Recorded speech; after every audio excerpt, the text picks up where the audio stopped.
How to receive money on a Skrill account. Hello everyone. In this video, I will show you how to receive money on a Skrill account. Start by adding funds to your account. You can do this using commonly available deposit methods in your region, such as bank transfers, cards, or other payment options. If you're receiving money from another Skrill user, ensure you have a valid email address or phone number linked to your Skrill account, as the sender can transfer the funds directly using these details.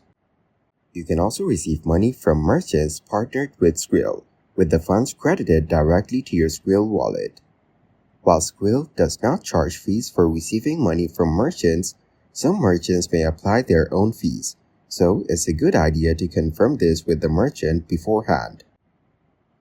Thank you guys for watching this video. Hope you got some value. Make sure to like the video and subscribe to the channel to get notified of new videos. See you in the next one.